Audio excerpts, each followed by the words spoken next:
ओम नमः शिवाय। मैं हूं एस्ट्रोलॉजर के एम सिन्हा और मैं अपने यूट्यूब चैनल पर आप सभी का हार्दिक स्वागत करता हूं। देखिए, आज हम बात करेंगे बहुत ही इम्पोर्टेंट और रोचक मुकाबला है लोकसभा चुनाव 2024 में, और कन्नौज सीट के लिए हम लोग प्रिडिक्शन यहां पर करने वाले हैं। कन्नौज सीट का अगर आप गणित देखिएगा, पिछले जो परिणाम आए हैं उसमें लगातार 2000 से लेकर 2014 तक जो है वहाँ पर पहले मुलायम सिंह यादव, फिर उनके बेटे अखिलेश यादव और फिर उनकी पत्नी डिम्पल यादव लगातार वहाँ से कैंडिडेट रहे हैं। और वर्ष 2014 में डिम्पल यादव को वहाँ पर 20,000 वोटों से उन्होंने बीजेपी प्रत्याशी सुब्रत पाठक जी को हराया भी था, जो डेटा मेरे पास है। इसके अलावा 2000 में अखिलेश यादव को वहाँ पर 63% वोट शेयर मिला था। 2004 में अखिलेश यादव जी को 61%, मतलब एक तरफा जीत जिसे कहते हैं। 2009 में एकदम से घटकर 45%, 2014 में समाजवादी पार्टी को 43%, और 2019 में बहुत सारे गठबंधन हुए थे, कांग्रेस भी थी, बीएसपी भी थी और समाजवादी गठबंधन भी था। 48% सीट शेयर मिला था, फिर भी डिम्पल यादव वहाँ पर 13,000 वोटों से हार गई थी और सुब्रत पाठक ने चुनाव जीता था। इस बार जो ये चुनाव हो रहा है इसमें बहुजन समाजवादी पार्टी अलग लड़ रही है।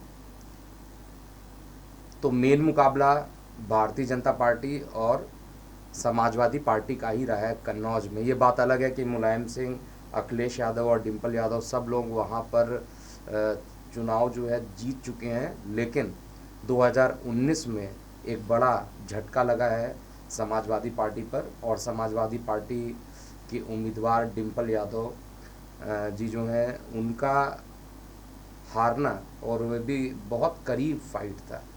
2014 में भी देखा जाए तो फाइट बहुत ज़्यादा करीब था। वहाँ पर सुब्रत पाठक जो है 20,000 वोट से हारे थे। 43% मैंने जो एनालाइज़ किया, 43% वोट शेयर जो है समाजवादी पार्टी को 2014 में मिला था और भारतीय जनता पार्टी को 42 मिला था। लेकिन 2019 में सभी दल जब एक साथ भी हो गए थे तब भी बीजेपी को 49% का वोट शेयर मिला, और 13,000 वोट से ही सही, बट समाजवादी पार्टी के उम्मीदवार की हार हुई थी। अब हम बात कर रहे हैं, अखिलेश यादव ने अभी अनाउंसमेंट कर दिया कि कन्नौज सीट से वो खुद लड़ने वाले हैं। अब मामला तो रोचक हो जाता है, क्योंकि समाजवादी पार्टी इस समय कांग्रेस के साथ गठबंधन करके चुनाव लड़ रही है, लेकिन बसपा पहले से ही बाहर है। मैंने अखिलेश यादव की कुंडली का विश्लेषण कई बार अपने चैनल पर किया हुआ है। आज अखिलेश यादव की कुंडली के साथ साथ सुब्रत पाठक की जो कुंडली बनती है कर्क लगन की, उसका भी हम अध्ययन यहाँ पर करेंगे, और उसके बाद देखेंगे कि क्या कन्नौज की सीट फिर से समाजवादी पार्टी के खाते में जाएगी या ये बीजेपी के लिए एक सेकंड कॉन्सिक्यूटिव विनिंग के बराबर होगा।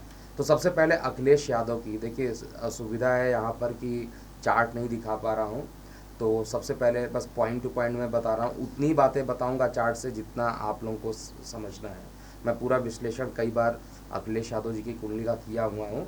कन्या लग्न की कुंडली बनती है और सूर्य इनके दशम भाव में दिशा बली है। इनका जो बृहस्पति है वो नीच राशि में जाकर बैठा हुआ है, जो कि बाधक ग्रह भी बनता है इसमें, और गोचर में बृहस्पति 1 मई को इनके भाग्य स्थान पे जाएंगे, जो कि जनता का भी स्थान है। तो जनता से ही बाधकेश का काम करेगा बृहस्पति। यहाँ पर भाग्य का सपोर्ट देने की जगह भाग्य की हानि करेगा, और पिता तो है नहीं, तो यहाँ पर जो पिता का जो सहयोग होता तो ज़रूर इनको यहाँ पर सपोर्ट मिल जाता। पिताजी इनके है नहीं, इसलिए सपोर्ट इनको बहुत ज़्यादा मिलने वाला नहीं है। और राहु दशम द्वादश भाव को देख रहे हैं, चतुर्थ भाव में बैठकर धनु राशि में जाकर बैठे हुए हैं। जो जनता का स्थान होता है वहाँ पर राहु बैठे हैं। अब राहु अगर चतुर्थ भाव में जाकर बैठे हैं और दशम भाव को देख रहे हैं, जो कि राजनीति का कारक भाव माना जाता है, और राहु से अगर एस्पेक्ट हो जाए या राहु खुद बैठ जाए तो आदमी को बहुत ज़्यादा आगे बढ़ा देता है। तो निश्चित रूप से इनका जो चार्ट बन रहा है किसी भी एंगल से ख़राब तो है नहीं, लेकिन सबसे बड़ी चीज़ है कि इनकी दशा जैसे ही केतु की दशा स्टार्ट हुई थी वैसे ही इनके हाथ से गद्दी निकल गई, मतलब जो चीफ मिनिस्टर की सीट थी वो निकल गई और दोबारा भी निकल गई। और उस वीडियो में भी मैंने बोला था डंके के चोट पे भविष्यवाणी करता हूँ कि अगर वो प्रिडिक्शन गलत हो जाता तो मैं ये राजनीतिक प्रिडिक्शन छोड़ देता। शायद आप लोगों ने देखा था 8 लाख से ज़्यादा लोगों ने उस वीडियो को देखा था। उस वीडियो में कंफर्म ये कहा गया था, गलत हो तो कमेंट सेक्शन में ज़रूर बताइएगा। अब चार्ट की बात किया जाए तो 24 मार्च 2024 यानी एक महीने पहले अखिलेश यादव जी की कुंडली चेंज हो गई है, इनकी महादशा चेंज हो गई। कुंडली तो चेंज नहीं होती, महादशा चेंज हो गई और महादशा अब शुक्र की महादशा है। और 15 अक्टूबर 2024 में शुक्र की महादशा में शुक्र का अंतर भी रहेगा, शुक्र का प्रत्यंतर रहेगा। शुक्र एकादश भाव में बैठे हैं, शुभ माने जाते हैं, भाग्येश है, शुभ माने जाते हैं। और साथ में ट्रांजिट में भी जो शुक्र रहेंगे, जब चुनाव के परिणाम आएंगे, शुक्र मालव्य नाम का राजयोग ही वहाँ पर बनाने वाले हैं। लेकिन परेशानी क्या है, जो ट्रांजिट का बृहस्पति है वो इनके लिए जनता के स्थान का बाधक बन जा रहा है। और बाधक बनने के कारण इतना आसान अखिलेश यादव जी को खुद, जो कि समाजवादी पार्टी के लिए सर्वे सर्वा है, उन्होंने खुद इस सीट पर लड़ना डिसाइड किया है। लेकिन वहाँ क्या होगा, चार्ट कमज़ोर नहीं है, बुध जो शुक्र की दशा है वो इनके लिए अच्छी है निश्चित रूप से। लेकिन शुक्र की दशा में वो जो लाल रंग की जो टोपी पहनते हैं, वो लाल रंग जो है शुक्र का एंटी कलर होता है और यही इनके लिए बड़ी ख़तरनाक है। अगर अभी भी उस टोपी को चेंज करके सिंपल वाइट टोपी पहनते हैं तो इनके लिए बड़ी अच्छा रिज़ल्ट होगा। लेकिन जो भी हो, इनके लिए वो लाल रंग का जो टोपी है वो बड़ी डेंजरस साइन बता रहा है फ्यूचर के लिए भी। तो शुक्र की महादशा में शुक्र का अंतर और शुक्र का प्रत्यंतर निश्चित रूप से ये समय जो है सही होने के बाद भी जो बृहस्पति का गोचर है, क्योंकि गोचर सर्वोच्च माना जाता है किसी भी प्रेडिक्शन में, राजनीतिक प्रेडिक्शन में गोचर की अहमियत ज़्यादा होती है, गोचर की महत्ता ज़्यादा होती है। और गोचर की महत्ता ज़्यादा होने के कारण हम ये कह सकते हैं कि बृहस्पति जो है इनके लिए बाधकेश बन रही, इतनी आसान नहीं रहेगी ये राह जीत की। इसके अलावा शुभ्रत पाठक की कुंडली देखते हैं, 30 जून 1973 की, और कन्नौज में इनका जन्म हुआ था। कर्क लगन की कुंडली है और कर्क लगन की कुंडली में बृहस्पति लगन में बैठे हैं। बृहस्पति लगन में बैठ जाए कर्क लगन की कुंडली में तो इंसान वैसे ही ज्ञानी हो जाता है, बहुत सारी विद्याओं के ज्ञानी हो सकते हैं। और बुध भी लगन में बैठा हुआ, कहा जाता है लगन में बृहस्पति हो बुध हो दोनों ही दिशाबली माने जाते हैं और दोनों एक साथ जाकर बैठ गए हैं। एक तो द्वादशेश भी जाकर बैठ गए हैं, पराक्रमेश भी जाकर बैठ गए हैं लगन में। और बृहस्पति जो है वो योग कारक है, कंपटीशन के मालिक भी हैं, साथ में भाग्येश भी है। और 2014 में मंगल के अंदर शनि चला था, शनि का अंतर थोड़ा सा इनके लिए परेशानी रहा था। मंगल के अंदर जब शनि चला था तो उनके लिए थोड़ा सा ये समय परेशानी वाला रहा था।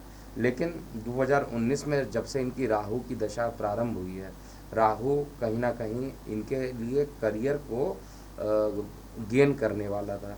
और करियर को गेन करना, क्योंकि दशम स्थान पर दृष्टि भी राहु की 9वीं दृष्टि पड़ रही थी, तो ये राहु का दशम स्थान पर दृष्टि डालना निश्चित रूप से, और उसी की महादशा चल रही है तो राजनीतिक सपोर्ट रहेगा। और सबसे इम्पॉर्टेंट बात क्या है कि दशा तो बहुत ज़्यादा सपोर्टिव नहीं है, राहु के अंदर शनि की दशा है और शनि जो है मार्केश बनता है और राहु के अंदर शनि भी बैठा हुआ है द्वितीय भाव में, तो वो थोड़ा सा एक चैलेंजिंग ज़रूर रहेगा। लेकिन सबसे इम्पॉर्टेंट क्या है कि जो जनता का जो स्वामी है, जो जनता का जो मालिक है, मालव योग बनाया हुआ है और अत्यंत योग कारक मंगल के साथ एकादश भाव में मालव योग बनाया है। गोचर में भी देखिए जो शुक्र रहेगा वो भी एकादश भाव में रहेगा जिस दिन परिणाम आएंगे। और यहाँ पर इस लगन की कुंडली में शुक्र बाधकेश का कार्य करता है, लेकिन अगर स्वराशि में हो तो बाधकेश नहीं होता है। कोई भी ग्रह बाधक तभी होता है जब अपने राशि में अगर हो जाता है तो उसकी बाधकत्व की जो क्षमता होती है वो कमज़ोर पड़ जाती है और वो राजयोग की तरह गुण देना प्रारंभ कर देता है। इसलिए यहाँ पर शुक्र जो है बादकेश होने के बाद भी रिज़ल्ट अच्छा यहाँ पर देंगे और अखिलेश यादव के लिए ये मुकाबला बहुत ज़्यादा कठिनाई भरा होगा। अब देखिए, प्रिडिक्शन तो देना हार या जीत किसकी होगी, तो मेरा कैलकुलेशन ये कहता है कि कन्नौज में इस बार अखिलेश यादव हार रहे हैं और सुब्रत पाठक वहाँ पर जीत रहे हैं, ये मेरा प्रिडिक्शन है। और 4 जून को जब रिज़ल्ट आएगा ज़रूर इस सीट पर मेरी विशेष नज़र रहेगी कि मैंने जो कैलकुलेशन किया वो सही तरीके से जा रहा है कि नहीं जा रहा है। लेकिन एक चीज़ ज़रूर है, क्योंकि इनका जो शनि है वो वर्गोत्तम भी है, और वर्गोत्तम शनि जो है वो मार्केश का काम उतना ज़्यादा नहीं करता है, इसलिए इनके लिए उतना नुकसानदायक नहीं है सुब्रत पाठक के लिए। लेकिन अखिलेश यादव के चार्ट में देखा जाए तो नीच का जो बृहस्पति है गोचर में ये वृषभ राशि में जाएंगे और जन्म कुंडली में इनके नीच के बृहस्पति है, तो अखिलेश यादव का हारना मेरे कैलकुलेशन के हिसाब से, ऑनेस्टली अगर कहा जाए, अनबायस्ड प्रेडिक्शन कहा जाए, तो 100% अखिलेश यादव यहाँ पर चुनाव हार रहे हैं। अब ये हार जीत का मुकाबला कितने वोटों का रहेगा ये भी देखना बहुत ज़्यादा मतलब इस समय देखना बहुत ज़्यादा इम्पोर्टेंट हो जाएगा, क्योंकि जब भी अखिलेश यादव अलग चुनाव लड़े हैं 2000 में, 2004 में, 2009 में, तो ये एक तरफा इनको जीत मिली है। लेकिन इस बार इनकी जीत इतनी आसान नहीं है और ये चुनाव हारने वाले हैं मेरे कैलकुलेशन के हिसाब से। आपको क्या लगता है? और कन्नौज की जो जनता है वो ज़रूर बताएं, उत्तर प्रदेश की जो जनता है वो ज़रूर कमेंट सेक्शन में इस पर लिखें। मेरा ऑनेस्ट प्रेडिक्शन है कि सुब्रत पाठक इज़ गोइंग टू विन, और ये लोकसभा चुनाव जो होगा कन्नौज का, ये सुब्रत पाठक के तरफ जाएगा। और ये कितना होगा, भले ही गठबंधन करके लड़ रहे हैं और सर्वे सर्वा अपनी पूरी ताकत भी वहाँ पर झोंकेंगे, लेकिन फिर भी हारते हुए मुझे यहाँ पर दिखाई दे रहा है। तो आगे क्या होगा 4 जून को जरूर लाइव होगा, प्रोडिक्शन जो भी होगा शहर स्वीकार करूँगा। अभी के लिए इतना ही। मैं हूँ एस्ट्रोलॉजर के एम सिन्हा। ओम नमः शिवाय।